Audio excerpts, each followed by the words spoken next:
We do have a few minutes for questions, and Julius has certainly given us a fair number of things to think about. Any questions or comments? Yes, ma'am. Thanks very much for a really interesting presentation. You're welcome. Thank you. It's always nice to have people outside of the transportation sector coming out. But I want to reinforce one of the things you said in terms of workforce and the new generation line. And that is the social responsibility angle. There's kind of two levels to this. One is, it's not a question, it's kind of a reinforcement of what you're saying. And that is just, I'm from California, so I'm not from this area. But our DOT in California has a tremendous uphill battle in terms of attracting people.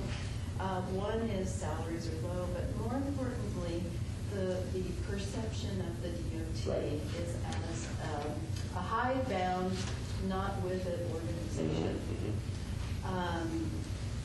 More generally, transportation has a bad name. We spend all of our time, not all of our time, but many of us spend a lot of our time telling people that travel is bad, DOT are bad, too many trucks are bad, instead of talking about transportation as a problem solver to society, it's perceived as a problem generator. And therefore, Generation Y is very interested. So I'm just kind of sharing that I think one of our big problems is that we sort of we haven't done a good job of branding transportation as a problem solver. Some very good comments, and the one I want to add gets back to something that I said earlier. All of you in this room have a function to facilitate beyond what the function is you execute in the operations you're in, and that's the sales function. You are in this industry, as people are in the safety industry, as people are in the related industry of parking, as people are in the human resources industry, in a lot of ways, not looked upon with high favor.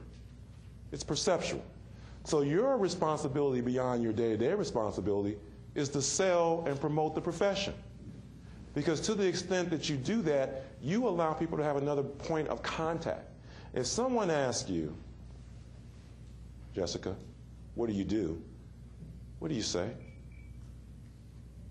I'm an educator. Do you talk about education as it relates to transportation? Do you? Because you just told me you were an educator, so I'm thinking the best education.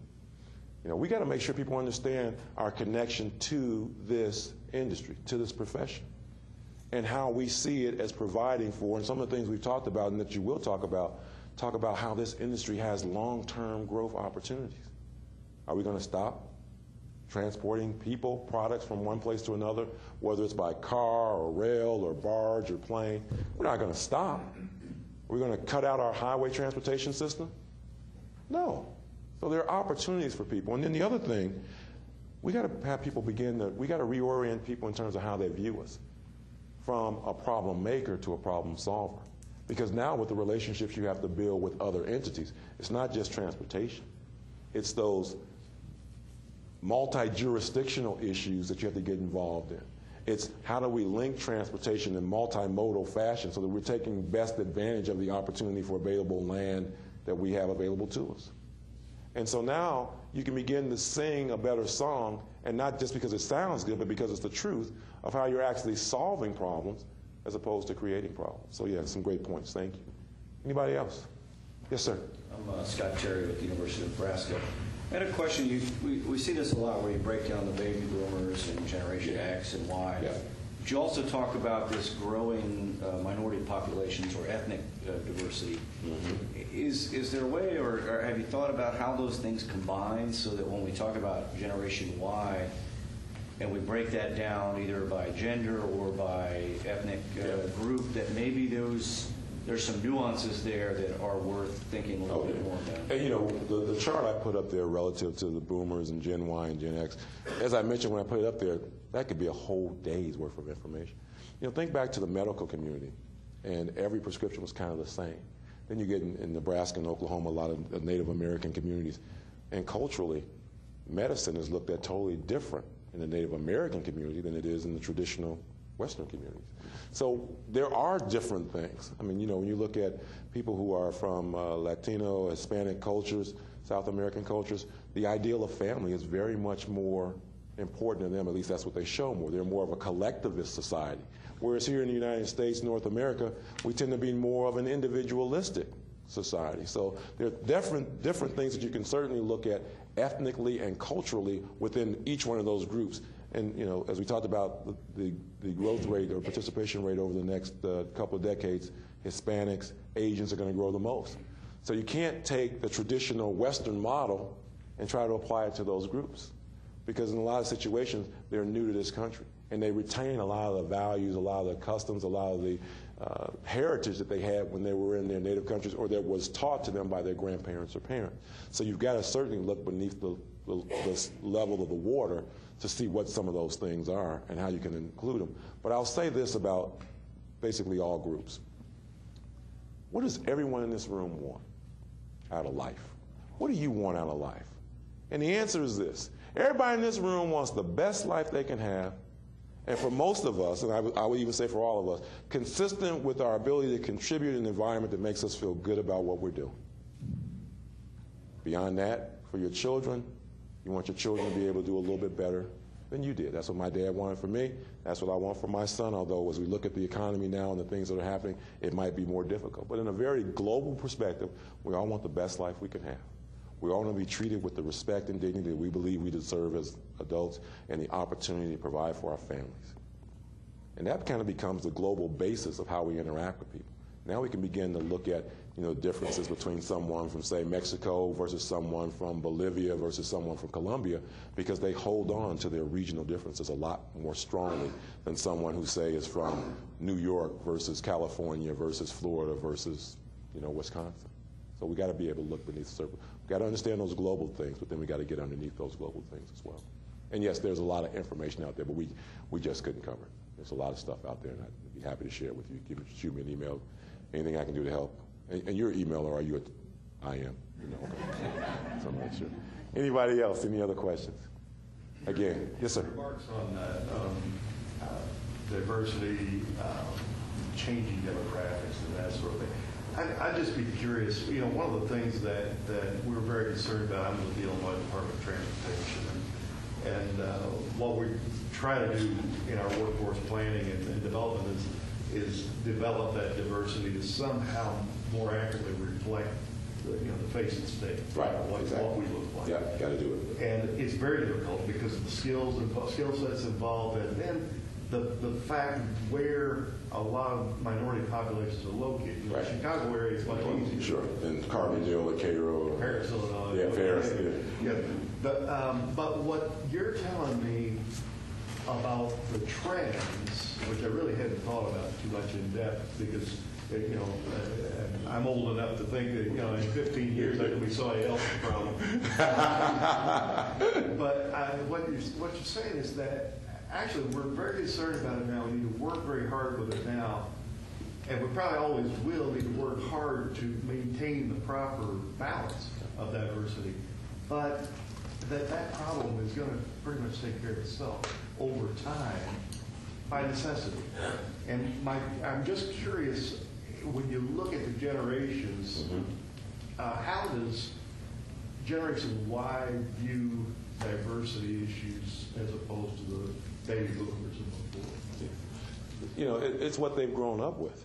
I mean, you look at I made this statement the other day. I was talking to the folks from Iowa State, and I had a chance to do a radio interview in Iowa State that was being back to Oregon State, because I was actually there supporting the Beavers, not the Cyclones. But the question came up, how do you feel about, because Oregon State's coach is Craig Robinson. I've known Craig for years, and that's Michelle's brother. So the question came up, how do you feel about this, President-elect Obama, and what's your sense? And I said, well, if you had asked me in 1975, when I first met Craig, if it was possible to have an individual, a person of color, a minority person, be a president, I would have said, yeah. Totally different than my dad, who was born in the Mississippi Delta, who never thought in his lifetime that he'd see a person of color occupy the White House. And the next question was, if you'd asked me if that person, the First Lady, would have been Michelle, what would your thought have been? And I wouldn't have had a thought. I just wouldn't have known how to respond to it. And that's where I think the difference lies. When you look at baby boomers, it was really a situation where a lot of baby boomers, wherever they were at, that's what they saw. It was very homogeneous to wherever they were raised. As you move forward and look at Gen X's, Gen Y's, and there are different names, millennials, you go on and on. I'm sure next year somebody else will come up with another name for a group of people. They're starting to see things that we didn't see. You can get on the internet and you can instantaneously see death in a war-torn country. When I was a kid, it took days to get a picture of a body into the newspaper. And even then, it was kind of shrouded. You never really saw it. Now you see total carnage, on the news, on the front page of the paper. So people are starting to see things differently, and they're involved in different things with different people. One thing you said that I think we need to make sure we're cognizant of is the fact that it won't take care of itself. There will always be opportunities to overlook situations, to overlook individuals from an inclusion perspective. And it's amazing how different populations pop up. I was in upstate New York, and there's a large, up in the Catskill Mountains, there's just a large Korean population in the Catskill Mountains. Well, I think about the temperature in Korea, and I don't think about the Catskill Mountains. It's just not something I think about. So we've got to make sure we're consciously aware of who's in our space, and are they, to your point, being represented in our operations? Because everyone wants to, at some point in time, if they don't know anybody, they want to be able to look around and see someone that they think looks like them, that might have an experience like them. They might not have that experience.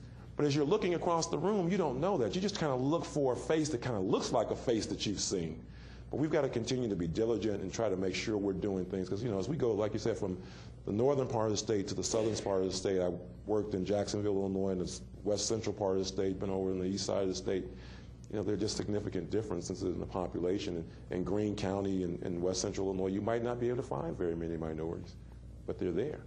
We just got to make sure we're doing a good job of reaching out. And if we're doing the things that we've talked about, getting into the K through 12 programs, setting up our college programs so that they go out and they do things, doing outreach from our institutions, from IDOT, going to career fairs, allowing shadow days, take your daughter, take your son to work type days, then that gives us a better opportunity to bring that diversity in and show people what we have to offer, so it makes them want to be a part of what we have to offer. So hope that helps. Yeah, you're welcome. Again, thanks a lot. Yes, Clark? I don't know if there's an answer to this, Julius, but certainly the influences, and you've said this is a generality in terms of generation of baby boom, X, Y, and so on.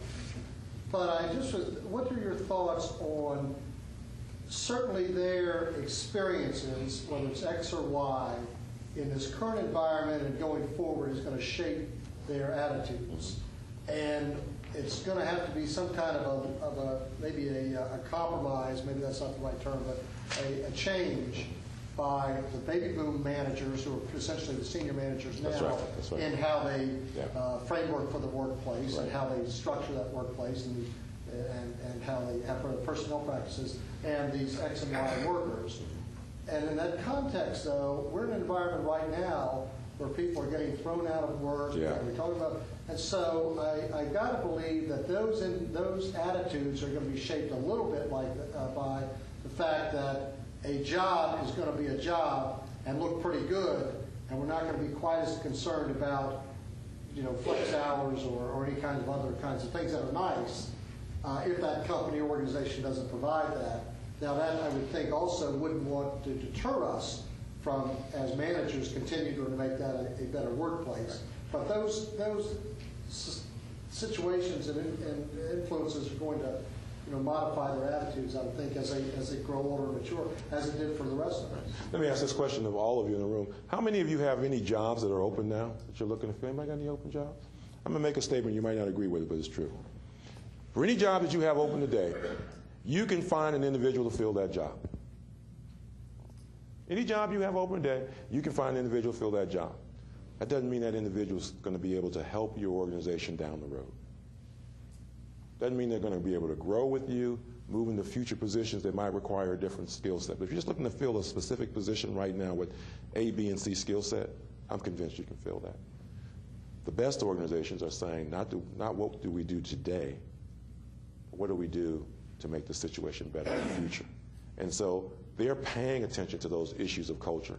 Because even though people are getting laid off, jobs are being downsized, the last thing you want is for people to leave your situation because you reverted back to a mentality that said, hey, you know, in this economy, you got a job. Now, I'm not saying that's what you said, but there are some people out there who are saying, you know, just be thankful you got a job. But for good people aren't going to put up with crap. A good person can always find a job. Regardless of the economy, good people with good skills who can show a record of accomplishment can always find a job.